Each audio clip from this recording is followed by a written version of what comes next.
Y bueno, hermano, como sabemos, Efesios es una carta escrita por el apóstol Pablo a la comunidad de fe de la provincia de Éfeso. Como todos sabemos, Pablo, apóstol de Jesucristo, fue encomendado directamente por el Señor para predicar y enseñar el evangelio a los gentiles. Pablo estuvo prisionero muchas veces. La tradición también nos sostiene que Pablo escribió la epístola a los Efesios en Roma durante el año 60 y 62 después de Cristo. La epístola a los Efesios es la carta cúspide donde el apóstol Pablo exalta no solamente la gloria, sino también la autoridad de Cristo sobre la iglesia. Y esta carta pues evoca la gloria excelsa de la iglesia y la posición que ahora tiene la iglesia con Cristo en su ascensión a los lugares celestiales. Esta epístola también nos recuerda y nos exhorta como iglesia a vivir según el llamamiento, la vocación que tenemos ahora en nuestra unión en Cristo, una unión que es espiritual, una unión que es mística, ya que sienta un principio base donde la práctica correcta se desprende y tiene una dependencia en una enseñanza correcta, en una doctrina correcta. Y las cartas paulinas, si nosotros podemos pues hacer un ejercicio de observación, de investigación, de análisis, bien, están siempre enmarcadas por general en dos aspectos. Pablo siempre en la primera parte de sus cartas nos va a dar un contenido teológico, un contenido doctrinal, nos va a dar la enseñanza y luego nos dará la manera de cómo nosotros debemos practicar esa doctrina, esa enseñanza, cómo debemos aplicarla. Y pues la carta a los Efesios no es la excepción. En Efesios vamos a ver en los 3 primeros capítulos, son la sección teológica donde Pablo nos va a entregar la enseñanza. Pablo nos va a recordar o le recuerda a la asamblea de creyentes las más ricas y prósperas bendiciones que han adquirido en el llamamiento divino. El capítulo 1 nos va a dejar saber la bendición de la Trinidad en el plan de Dios. En el capítulo 2 vamos a ver la salvación que es solo por gracia y en el capítulo 3 la bendición de la unión de los judíos y los gentiles para hacer de estos dos pueblos una sola familia, un solo pueblo que ahora reciben acceso al Dios y Padre por la sola fe en Jesucristo y así santificarlos en el poder del Espíritu Santo. Luego desde el capítulo 4 el apóstol hace un llamamiento a la iglesia a cómo debe andar como cuerpo de Cristo, a que anden de manera digna, reconociendo los privilegios que tienen como miembros de Cristo, con un arrepentimiento diario. En el capítulo 5 se nos habla acerca del cuidado que las familias deben tener, unas familias que deben ser bien ordenadas, y finalmente en el capítulo 6 nos va a hablar Pablo de cómo nosotros podemos vestirnos de la armadura de Dios para estar pues peleando contra las acechanzas del adversario, del enemigo. Pero hoy vamos a estar pues meditando y reflexionando en el capítulo 4, vamos a estar pensando y recordando cómo debemos andar dignamente en la unidad del Espíritu como cuerpo de Cristo. Entonces, mis hermanos, les invito a que vayamos en esta mañana a nuestras Biblias, vayamos a nuestras escrituras y vamos a dar lectura nuevamente al texto que vamos a estar meditando en la mañana de hoy, pero le invito a que lo hagamos de manera antifonal. Bien, entonces ahí les invito a que por favor se pongan de pie, yo leo el primer versículo y así sucesivamente. Hasta, Efesios 4, del versículo 1 al versículo 16. Amén. Yo pues, preso en el Señor, os ruego que andéis como es digno de la vocación con que fuisteis llamados.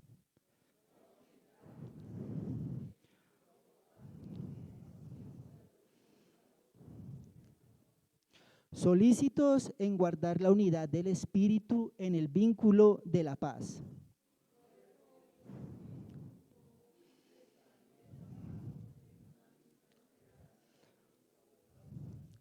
Un Señor, una fe, un bautismo.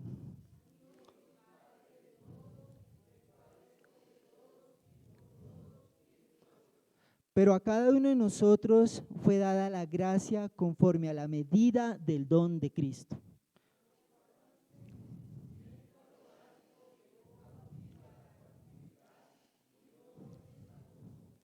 Y eso de que subió, ¿qué es? Sino que también había descendido primero a las partes más bajas de la tierra.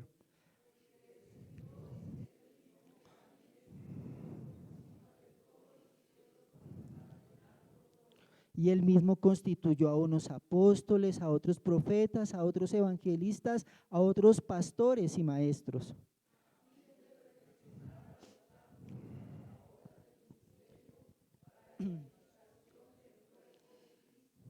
Hasta que todos lleguemos a la unidad de la fe y del conocimiento del Hijo de Dios, a un varón perfecto, a la medida de la estatura de la plenitud de Cristo.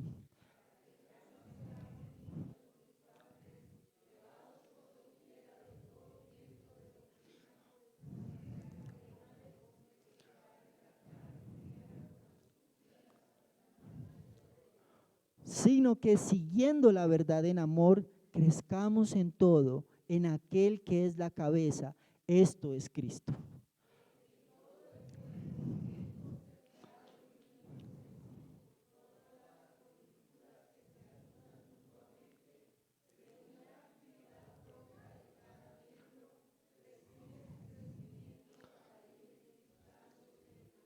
Amén, hermanos, oremos.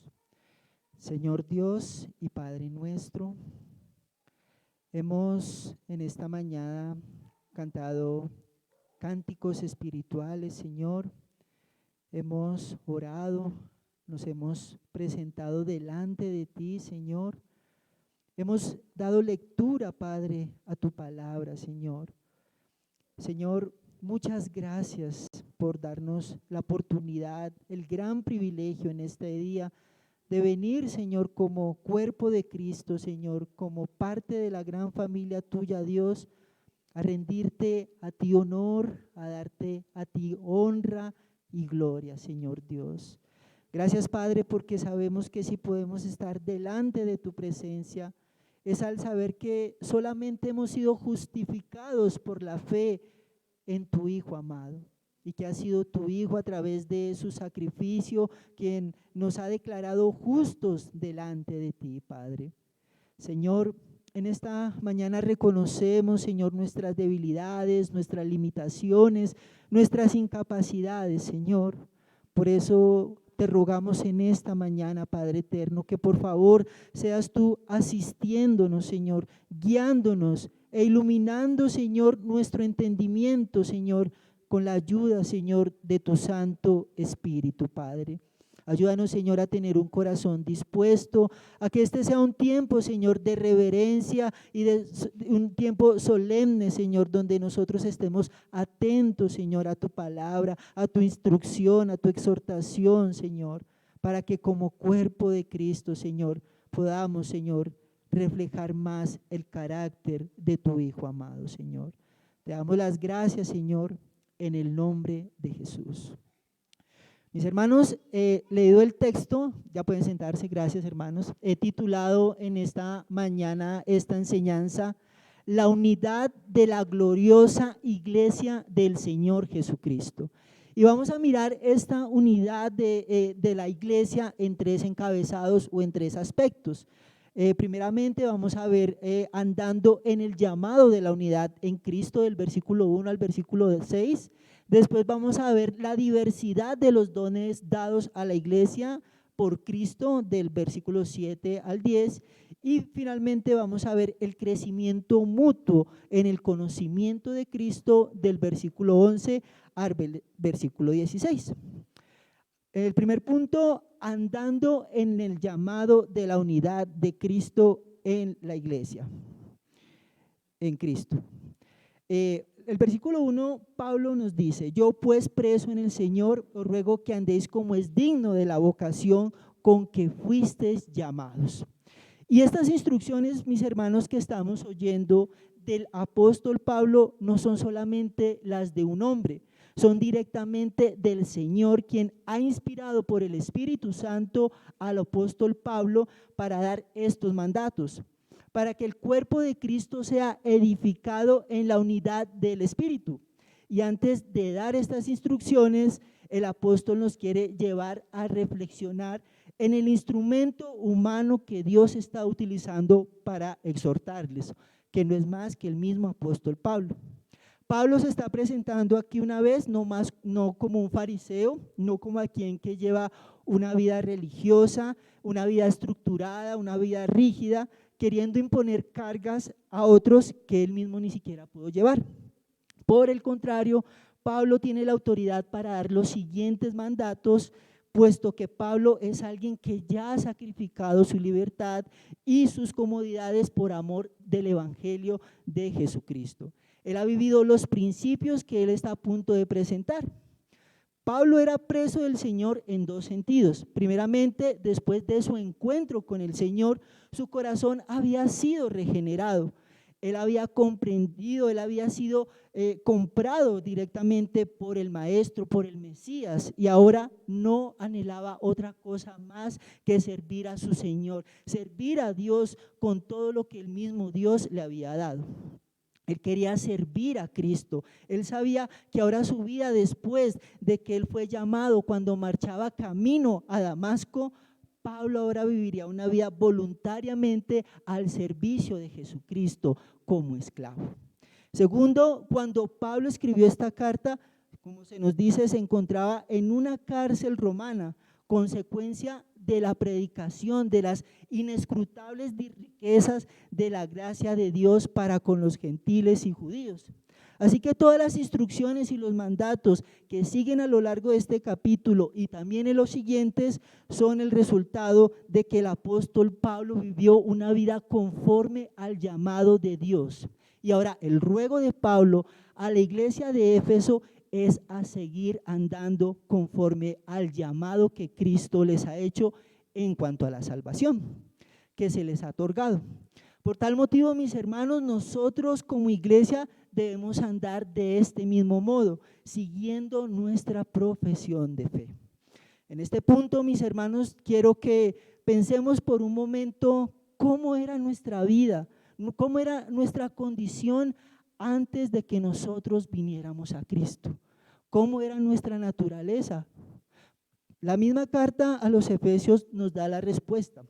Efesios 2, del versículo 1 al 3, nos presenta las características de cómo era la vida del hombre antes de Cristo.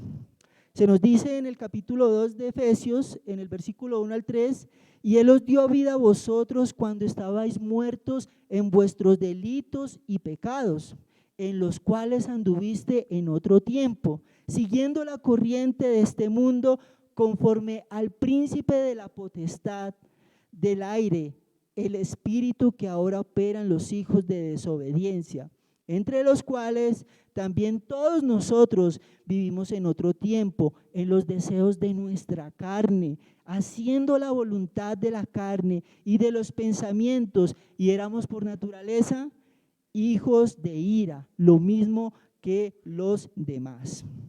Mis hermanos, en todo esto lo que nosotros merecíamos era la justa ira de Dios, la retribución justa del juez divino, la repulsión personal de Dios por causa de la maldad moral del hombre. ¿Por qué? Por causa de nuestros pecados y nuestra rebeldía. Nosotros éramos espiritualmente muertos, éramos absolutamente impotentes para salvarnos a nosotros mismos o para acercarnos, para venir a Dios.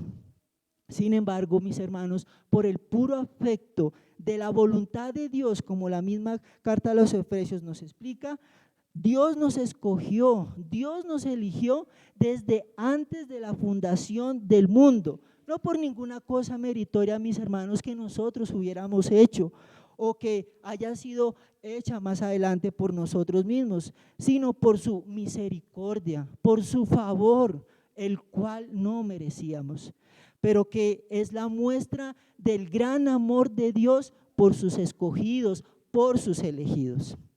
Y esto, mis hermanos, también nos debe llevar a ser conscientes de nuestra posición en Cristo, de nuestra unidad en Cristo como cuerpo, como pueblo, como parte de la gran familia de Dios. Y entender que Dios decidió salvarnos porque nos amó con un amor eterno, con un amor incondicional desde antes de la fundación del mundo.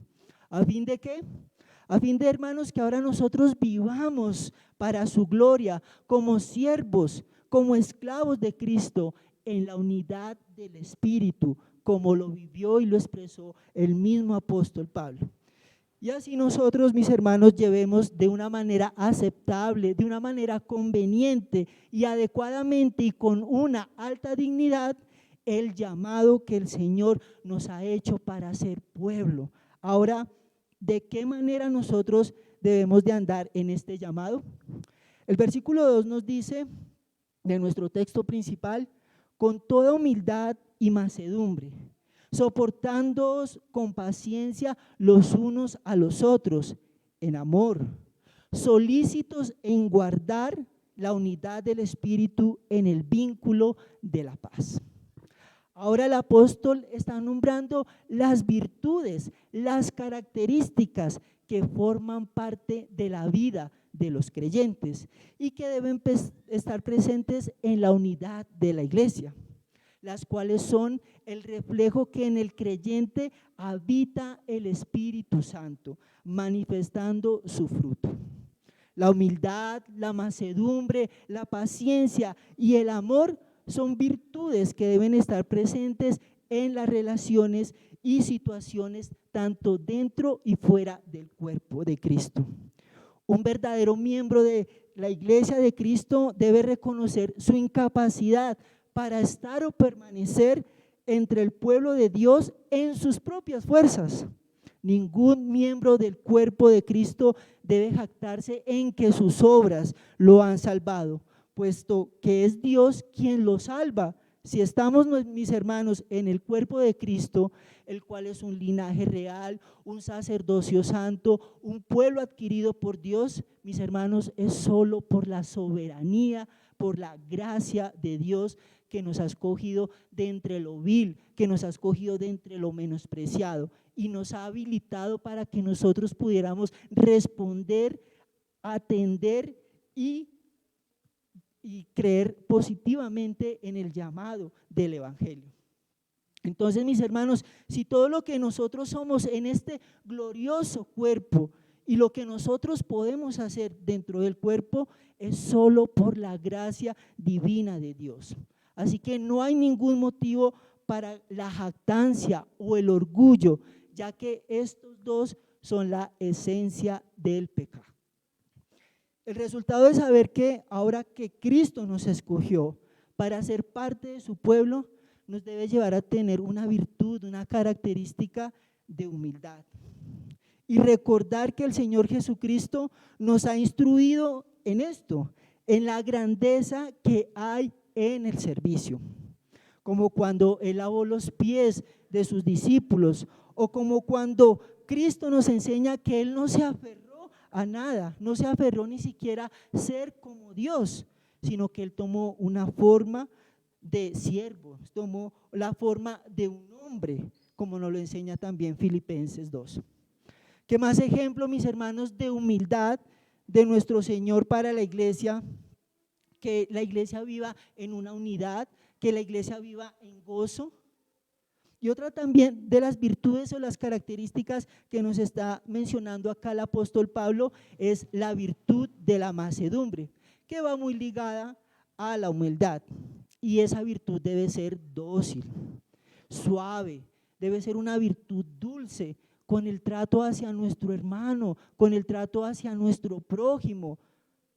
Mis hermanos, la humildad y la mansedumbre son las primeras virtudes que se requieren para este propósito de la unidad. El orgullo, la arrogancia y un espíritu alterado, incapaz de ser manso, dañan con seguridad la paz y el espíritu unido que se requiere en la iglesia. Mis hermanos, de igual manera encontramos el mejor ejemplo de mansedumbre en nuestro Salvador y Maestro. Cuando Cristo dice, llevad mi yugo sobre vosotros y aprended de mí, que soy manso y humilde de corazón. Mis hermanos, la humildad debe llevar junto con la mansedumbre a los líderes y miembros de la iglesia a corregir los pecados, a corregirnos los unos a los otros, con un amor necesario, aún en casos extremos, y evitar que nosotros juzguemos desmedidamente a otros, pues no debemos primeramente considerarnos a nosotros mismos, examinar nuestro corazón antes de ir y juzgar a cualquier hermano. De esta misma manera también nos lo enseña Gálatas 6. Vamos a leer Gálatas 6, versículo 1. Hermanos, si alguno fuere sorprendido en alguna falta, vosotros que sois espirituales, restaurarle con espíritu de mansedumbre, considerándote a ti mismo, no seas que tú también seas tentado. Como iglesia, mis hermanos del Dios vivo, tenemos la responsabilidad de soportarnos los unos a los otros, con paciencia y en amor. La paciencia es una virtud de aguante, de resistencia. Una persona humilde es aquella que puede resistir con firmeza las situaciones más adversas y no se deja vencer por ellas. Esta virtud de la paciencia, así como las otras, están relacionadas con los atributos de Dios. ¿Dios no ha sido acaso paciente con nosotros? ¿Acaso Dios no perdona constantemente nuestros pecados? ¿Dios no ha enviado la ira que nosotros merecemos? Cada día seguimos viendo las misericordias del Señor, cómo nos alcanzan cada nueva mañana. Y si el Señor ha obrado con tanta paciencia, con tanta misericordia para con nosotros, para ayudarnos con nuestras debilidades, con nuestras ofensas, pues mis hermanos, también nosotros debemos alimentar la virtud de la paciencia con el fin de tolerar y soportar las debilidades de los demás. Y así perdonar sus ofensas como el Padre perdona las nuestras. También debemos cultivar la virtud del amor, necesaria para soportar con paciencia, un amor incondicional que ni siquiera espera una retribución, que no espera nada a cambio.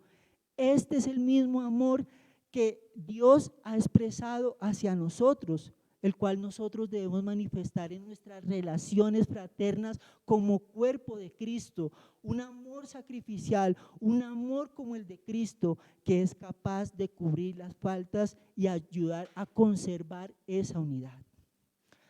Cuando nosotros vemos errores en otros creyentes, deberíamos actuar con paciencia y amabilidad.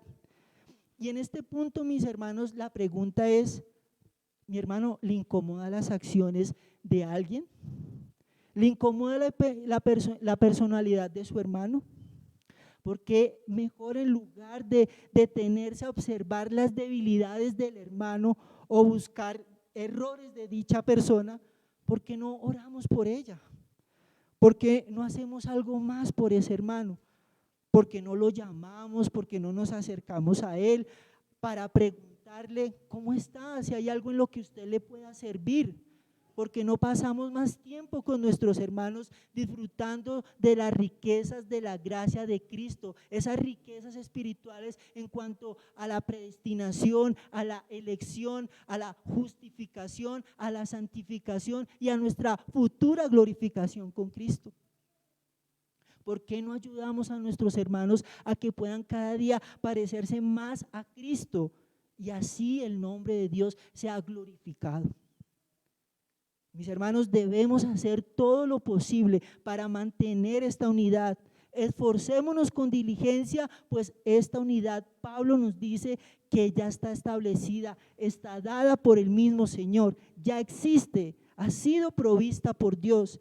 Esta unidad debe reflejarse en la iglesia universal, pero también en esa iglesia visible, en la iglesia local. Debe comenzar por nuestras iglesias locales.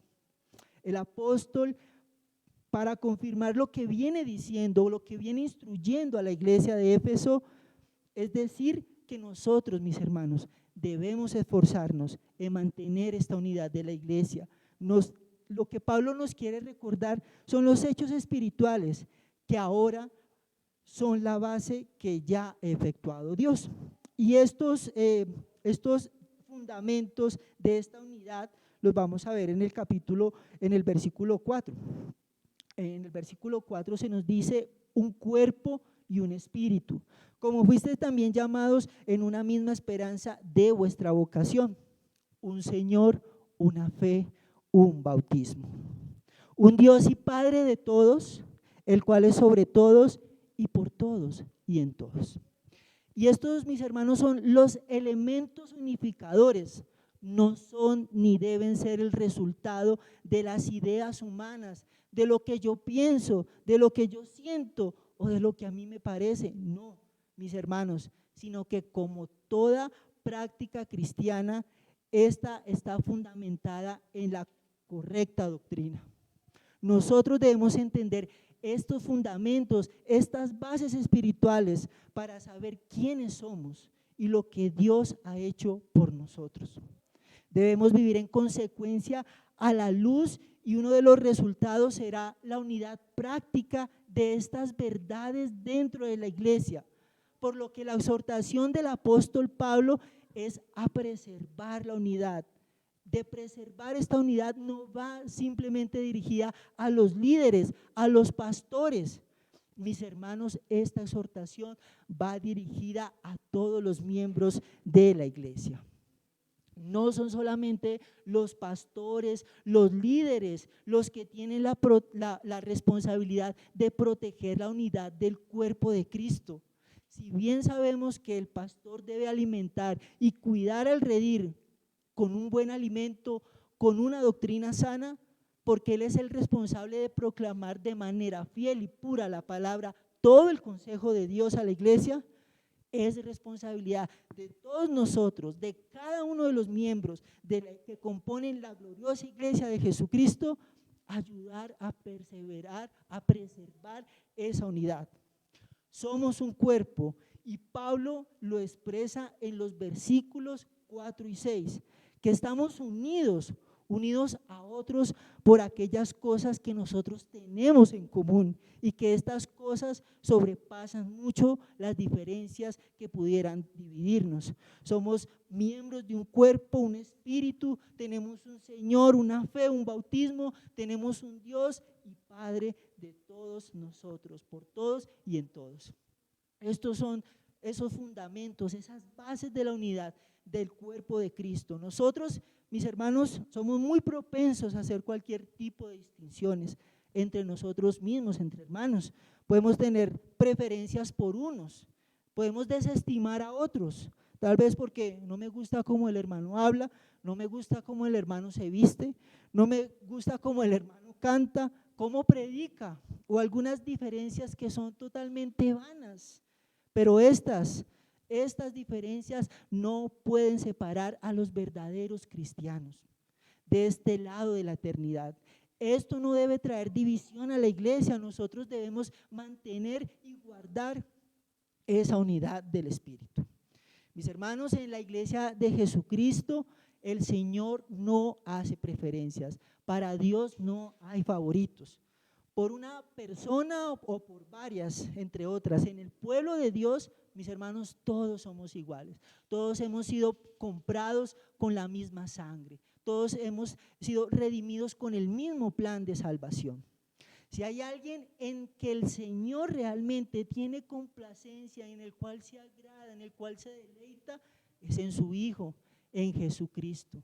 Cristo derribó la pared, Cristo derribó el muro que dividía a judíos y gentiles para formar de estos dos pueblos uno solo, para que estos le pertenezcan al Señor, siendo comprados con la sangre de Cristo, llamándolos de afuera del mundo para ahora que sean parte de su iglesia, y así formar una asamblea, una congregación de los elegidos que ahora han sido separados del pecado y llevarlos a un estado de gracia, dándole a cada uno dones para la edificación de su cuerpo, como lo veremos a continuación. Este es nuestro segundo punto, la diversidad de los dones dados a la iglesia por Cristo. Y el versículo 7 nos dice: pero a cada uno de nosotros fue dada la gracia conforme a la medida del don de Cristo. Ahora, mis hermanos, Pablo nos deja ver que es el Señor quien ha otorgado a cada miembro de su iglesia una gracia, la cual aquí no se refiere a la salvación, sino al don de poder servir a Dios conforme a ese don que Cristo nos ha dado. Cada creyente, mis hermanos, cada creyente, no hay una excepción de un creyente que no reciba un don de manera particular para que éste lo ponga al servicio de la iglesia. Tenemos dones de diferentes maneras en un cuerpo local de creyentes, porque cada miembro del cuerpo funcione de la manera que Dios quiere que funcione. En un cuerpo, mis hermanos, recuerden que el ojo no puede ser nariz. ¿Por qué? Porque el ojo no fue diseñado para respirar, sino para ver. El corazón no puede ser un riñón porque este tiene la función de bombear sangre a todo el cuerpo. El riñón desintoxica y purifica la sangre. De la misma manera, cada uno de nosotros, hermanos, debemos aceptar con gozo el lugar y la función asignados por Cristo para servir en la iglesia. Y Pablo entendía muy bien esto. A él se le había dado por la gracia de Dios, por la gracia del Señor, que anunciase entre los gentiles el evangelio de las inescrutables riquezas de Cristo, como la misma carta nos lo enseña en el capítulo 3, versículo 8. A mí, que soy menos que el más pequeño de todos los santos, me fue dada esta gracia de anunciar entre los gentiles el evangelio de las inescrutables riquezas de Cristo. Además de esto, Pablo sabía que estos dones fueron el botín de la victoria de Cristo que repartió con su iglesia, como lo veremos en una analogía donde Pablo está citando el Antiguo Testamento, está citando precisamente el Salmo 68, 18. El versículo 8 nos dice: por lo cual dice, subiendo a lo alto, llevó cautiva la cautividad y dio dones a los hombres. Pablo aquí nos habla de la victoria ganada por Jesucristo en su obra redentora. Y la idea que quiere transmitirnos Pablo es que cuando un capitán vencía a otro, el capitán del ejército de ese pueblo victorioso solía entrar en la ciudad en medio de una procesión triunfal, llevando consigo a todos los enemigos que habían sido tomados cautivos. Y entonces el capitán victorioso repartía el botín de la guerra entre el pueblo, entre los suyos. La figura que Pablo está usando aquí, vuelvo y reitero, está siendo tomada del Salmo 68, 18 y la está aplicando directamente al Señor Jesucristo. Cristo es ese guerrero poderoso que ganó sobre el pecado, la muerte y ganó a Satanás. Él fue victorioso en la cruz del Calvario. Él ascendió al cielo, subió a lo alto, no como un capitán derrotado, sino como un glorioso Salvador, que por medio de su muerte compró una gloriosa salvación para un sinnúmero de almas que antes eran cautivas de Satanás, pero que ahora le pertenecen a él. ¿Y cuál era ese botín, mis hermanos? Ese botín eran los dones que él dio a los hombres. Esos dones Cristo los ha repartido para la edificación de su pueblo. Nosotros, que en un tiempo éramos enemigos de guerra del Señor, ahora hemos sido transformados por la gracia de Dios en sus siervos, voluntarios y gozosos del Mesías. Y ahora le servimos a él y a su pueblo. Y estos dones no fueron dados a los hombres incrédulos, pues estos no tienen nada que ver con la iglesia. Y ahora, por qué fueron otorgados estos dones. El versículo 9 nos dice: y eso de que subió, que es sino que también había descendido primero a las partes más bajas de la tierra. El que descendió es el mismo que también subió por encima de todos los cielos para llenarlo todo. Pablo ahora nos deja ver los estados de Cristo en su naturaleza humana. Cristo verdaderamente Dios, Cristo verdaderamente hombre. Nos deja ver su estado de humillación y de exaltación. En su estado de humillación, Cristo tomó una forma de siervo, se hizo semejante a nosotros, los hombres, se despojó de su gloria, vivió en nuestro medio tomando nuestro lugar en la cruz. Pero en su estado de exaltación, para Pablo, Cristo ha ascendido en victoria. Este mismo que descendió es el que ascendió victorioso y glorioso a los cielos para llenarlo todo. Él es la plenitud de aquel que lo llena todo. Al cumplir la misión en la tierra, Cristo volvió al cielo que había dejado por un tiempo para luego ser exaltado, tomando de nuevo su lugar y la gloria que él siempre ha tenido con el Padre. A Cristo se le ha dado toda autoridad, se le ha dado todo poder desde el cielo para juzgar los secretos más profundos del corazón de los hombres, y en su regreso darle a cada hombre conforme a sus obras.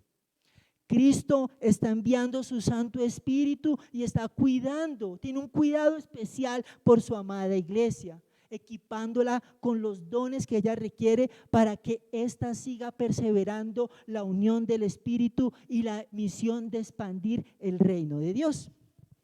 Mis hermanos, las Escrituras nos dejan ver que el Señor ha dado a cada miembro de la iglesia diversidad de dones, como los dones particulares para el servicio que encontramos en la carta a los Romanos en el capítulo 12, los dones espirituales que encontramos en 1 Corintios 12. Sin embargo, en este texto podemos ver los dones ministeriales u oficios que ha asignado Cristo para la proclamación de su palabra, y así se mantenga la unidad de la iglesia. Ahora veamos cuáles son estos oficios ministeriales y para qué sirven estos dones ministeriales en la unidad del cuerpo de Cristo. A lo que vamos a nuestro tercer punto: el crecimiento mutuo en el conocimiento de Cristo. El versículo 11 nos dice: y él mismo constituyó a unos apóstoles, a otros profetas, a otros evangelistas, a otros pastores y maestros. Estos oficios son los que a lo largo de la historia de la iglesia, a lo largo de los tiempos, han ayudado a la edificación, a la unidad del cuerpo de Cristo. El oficio tanto de profeta como apóstol ya no tienen vigencia en la iglesia, porque nosotros ya contamos con la revelación especial. Ya tenemos toda la revelación de Dios dada a partir de las Escrituras.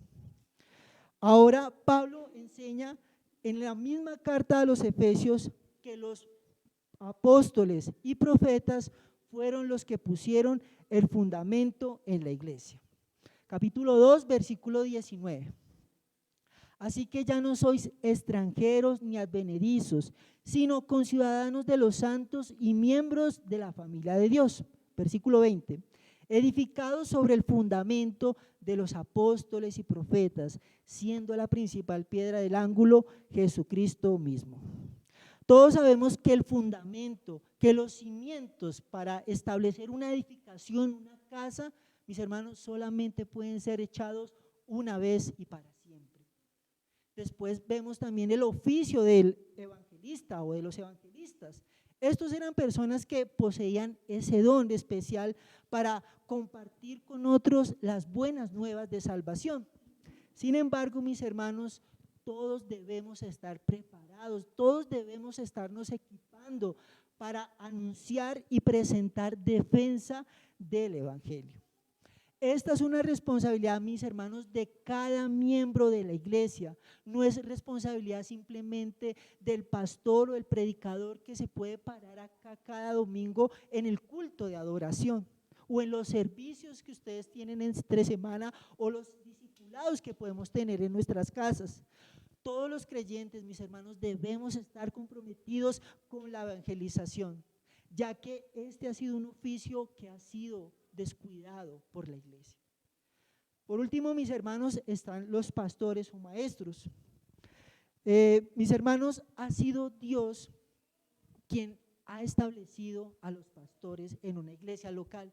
Los ha establecido para apacentar la grey de Dios a través de la enseñanza, de la exposición de la palabra. Ellos son los que pastorean enseñando y enseñan pastoreando. Su labor es pastorear de manera eficaz la grey de Dios, enseñando de manera fiel y pura todo el consejo de Dios. Los pastores o ancianos tienen la responsabilidad de apacentar la grey con una enseñanza correcta para que la unidad de la iglesia se siga manteniendo y así, mis hermanos, las ovejas no se empiecen a dispersar. Ahora, note, mi hermano, cuál es el propósito de este ministerio de enseñanza pastoral en la iglesia. El versículo 12 nos dice: a fin de perfeccionar a los santos para la obra del ministerio, para la edificación del cuerpo de Cristo. Mis hermanos, lo que realmente hace la obra del ministerio, quienes ayudan a preservar y guardar la unidad del Espíritu, no son los que Pablo nos ha venido mencionando en el versículo 11. Mis hermanos, son las personas a quienes estos pastores maestros están capacitando. Los dones que Cristo dio a la iglesia tienen como propósito el equipar a los santos. Y los ministros que el Señor ha designado no se nombran para que hagan lo que le corresponde a cada miembro de la iglesia. No, mis hermanos, ellos deben preparar a los miembros para la obra que tienen que realizar a fin de que como cuerpo de Cristo nos podamos edificar y que cada uno trabajemos adecuadamente para servir a otros. De manera que todos estemos en la unidad del Espíritu y hagamos la obra del ministerio. Pedro nos enseña que cada uno según el don que ha recibido, ministrelo, compártalo a otros como buenos administradores de la multiforme gracia de Dios. Y de esta manera, mis hermanos, todos seamos capacitados para la obra del ministerio y el cuerpo de Cristo pueda seguir desarrollándose y crecer, alcanzando todos un fin en común. Y así lleguemos a esa unidad que nos habla la Escritura. El versículo 13 nos dice: hasta que todos lleguemos a la unidad de fe y del conocimiento del Hijo de Dios, a un varón perfecto a la medida de la estatura de la plenitud de Cristo, para que ya no seamos niños fluctuantes, llevados por doquiera de todo viento de doctrina, por estrategia de hombres que para engañar emplean con astucia las artimañas del error. Mis hermanos, la meta que todos tenemos, la meta a la cual todos debemos perseguir como iglesia, es madurar espiritualmente para que todos estemos en la unidad de la fe en Cristo y para ser cada vez más semejantes a nuestro Señor, como nos lo enseña Romanos 8:29. Porque a los que antes conoció, también los predestinó, para que fuesen hechos conforme a la imagen de su Hijo, para que Él sea el primogénito entre muchos hermanos. Aquí Pablo nos enseña que los que hemos sido predestinados para salvación por la gracia de Dios, lo hemos sido para ser hechos conforme a la imagen de su Hijo. Y el objetivo de esa salvación es que Dios sea glorificado en la medida que todos nosotros somos transformados a la semejanza de Jesús y que en esa unidad nos protejamos los unos a los otros. Recordemos, mis hermanos, que la iglesia primitiva era una iglesia naciente, la cual fue muy latente al error, a las herejías, a la distorsión del evangelio. Las personas que recién salían del paganismo y se adherían a una iglesia, muchos eran como niños débiles, eran inmaduros. Pablo nos deja ver que tan pronto empezó a darse el movimiento, a darse el cristianismo, surgieron falsos maestros que condujeron a muchos hacia el camino del error. Y esta ha sido la constante dentro de la iglesia, mis hermanos. Los falsos profetas, los falsos apóstoles y maestros nunca dejarán de infectar a la iglesia, a los creyentes, con sus creencias y sus prácticas erróneas. Pero los dones que el Señor le ha dejado a su iglesia han sido dados precisamente para conducirnos a evitar este error, a una madurez espiritual. De tal manera, mis hermanos, que nosotros abandonemos no solamente nuestro estado infantil y de inmadurez y prosigamos madurando espiritualmente, sino que también nos esforcemos en descubrir las astucias de aquellos que quieren aprovecharse de la ingenuidad y la infancia de muchos creyentes, y así evitemos que caigan en las trampas del error. Y así ayudemos a la unidad de la iglesia. Por eso, mis hermanos, no debemos ser complacientes con aquellos que abiertamente predican doctrinas con el propósito de engañar y traer división a la iglesia y dañar esa unidad. Por eso la madurez, mis hermanos, nos ayuda a entender la importancia de la unidad espiritual, trayendo discernimiento para que detectemos y denunciemos el error, y esto ayudar al crecimiento en la unidad, como lo veremos finalmente. El versículo 15 nos dice: sino que siguiendo la verdad en amor, crezcamos en todo, en aquel que es la cabeza, esto es Cristo, de quien todo el cuerpo bien concertado y unido entre sí, por todas las coyunturas que se ayudan mutuamente, según la actividad propia de cada miembro, recibe su crecimiento para ir edificándose en amor. Por último, Pablo usa aquí la analogía del cuerpo humano para instruirnos en el crecimiento de la iglesia. La iglesia no es una organización, la iglesia no es un edificio, la iglesia es un organismo vivo en el que cada uno de sus miembros contribuyen al crecimiento del resto. Cristo ha colocado a cada miembro en un lugar específico para realizar funciones específicas, bajo el liderazgo de los pastores que Él ha provisto. Y a través de estos hermanos, Cristo está proveyendo el alimento de su palabra para que cada miembro funcione en el lugar que Cristo le asignó. Ahora, mi hermano, si tú como miembro de la iglesia no estás unido espiritualmente, si tú como miembro de la iglesia no estás creciendo en santidad, en piedad, en servicio, en amor a otros, en comunión con otros o en la causa de Cristo, o si mi hermano te estás ayudando, no solamente te estás afectando a ti mismo, sino que también estás afectando al cuerpo de Cristo.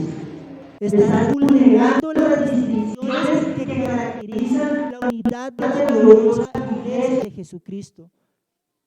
Mis hermanos, los dones que el Señor le ha dado a usted es para que usted y yo los pongamos al servicio de la iglesia. Las coyunturas, mis hermanos, estas uniones que tienen nuestros miembros de nuestro cuerpo, esas coyunturas unen dos piezas, tocan dos extremidades, y estas coyunturas funcionan con un punto de articulación para que todo el cuerpo tenga movimiento, y cada miembro de igual manera es un canal a través del cual la provisión espiritual que viene de Cristo como cabeza se traspasa a los demás miembros del cuerpo. Por eso, mis hermanos, nos necesitamos los unos a los otros para seguir guardando y perseverando la unidad del Espíritu, y de esta manera así Cristo sea glorificado y la gloriosa iglesia de Cristo lleve con dignidad el llamamiento acá en la tierra. Mis hermanos, para cerrar quiero dar una simple aplicación. Mis hermanos, que Cristo hubiera despojado, que Cristo se hubiese despojado de sí mismo para salvarnos y para constituirnos como su cuerpo, nos debe llevar a entender que la vida cristiana no se diseñó para que nosotros vivamos como llaneros solitarios.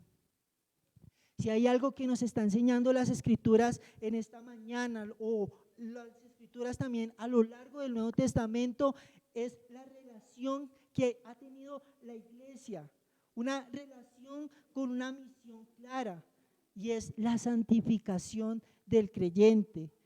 Es un proyecto, mis hermanos, que se lleva en comunidad, es hablando la verdad en amor, es hablando la verdad en amor unos con otros, es trabajando conjuntamente en que el cuerpo crece y madura.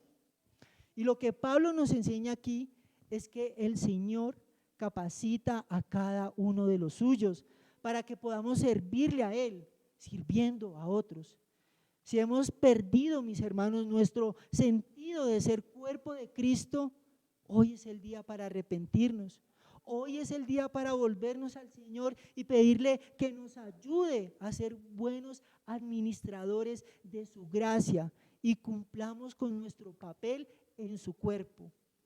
Vivir la verdad en amor y dispuestos a preservar la unidad no es algo imposible, no es algo difícil, puesto que nuestro vínculo con Cristo nos está capacitando para esto. Amén. Oremos, hermanos. Señor, mi Dios y Padre nuestro, muchas gracias, Señor Dios, por tu bondad, por tu fidelidad, Señor, por tu gran paciencia, Señor, y por tu ardua misericordia, Señor, para con nuestras vidas. Gracias, Señor, por tu palabra, Señor, por instruirnos, Señor, en ella en esta mañana y hacernos ver y entender, Señor, el llamado que tú nos has hecho y cómo nosotros debemos llevar este llamado, Señor, con una alta dignidad, Señor. Señor, nosotros no éramos merecedores, Señor, de tu gracia, no éramos merecedores de tu perdón, pero sabemos que has sido tú quien nos has escogido de esa masa de pecadores, Señor. Tú nos has traído de la oscuridad, de las tinieblas, de la muerte a la vida y a tu luz admirable, para que ahora nosotros seamos parte del cuerpo tuyo, miembros de tu amada iglesia, Señor Jesús. Padre, gracias porque sabemos que tenemos fundamentos, Señor, que nos unen, Señor, como miembros del cuerpo de Cristo. Tenemos un Señor, una fe, un bautismo, una comunión, Señor, un espíritu, Señor, que nos une a todos, Señor, para que así como llamados de afuera, como miembros de la gloriosa iglesia tuya, Señor Jesucristo, nosotros vivamos, Señor, preservando esa unidad en el Espíritu. Señor, ayúdanos, Señor, a reflejar esas virtudes de la humildad, de la paciencia, de la mansedumbre, del amor, de la humildad, Señor. Esas humildades, Señor, para amar a mi hermano, para amar a mi prójimo, para servirle, Señor. Y que nosotros, Señor, haya ese mismo sentir que hubo en ti, Cristo, ese mismo ejemplo de que tú, siendo Dios, no viniste, Señor, a que te sirvieran, tú viniste, Señor, a servir. Por eso ayúdanos, Señor, a ser conscientes de que el llamado que tú nos has hecho es a que nosotros perseveremos en esta unidad, los unos con los otros, trabajando, Señor, en nuestra santificación, trabajando, Señor, también en crecer y madurar espiritualmente en la gracia y en el conocimiento de nuestro Señor Jesucristo. Ayúdanos, Señor, como iglesia local a reflejar a Cristo. Ayúdanos, Señor, realmente a vivir conforme a tu voluntad. Padre, de igual manera te queremos dar las gracias por lo que tú estás haciendo, Señor, en esta convivencia, Señor, en la vida de nuestras hermanas, Señor. Y rogarte, Padre, que por favor sigas tú ministrando el corazón de ellas, que ellas puedan también seguir siendo edificadas, que ellas también puedan, Señor, entender desde allí el llamado que tú les has hecho también a llevar con una alta dignidad, Señor, esa unidad también que tú has establecido en el Espíritu. Te rogamos, Señor, que seas tú edificándolas a través de cada prédica, de cada charla, y que ellas, al igual que todas las mujeres de tu amada iglesia, puedan seguir creciendo, Señor, en la piedad, creciendo, Señor, en lo que tú nos enseñas a través de tu palabra, del rol que tiene que tener la mujer como esposa y como madre, Señor. Bendícela, Señor, y bendice también, Señor, su regreso, Señor. Gracias, eterno Padre Celestial. Te adoramos y te bendecimos, Señor, en el nombre de Jesús. Amén.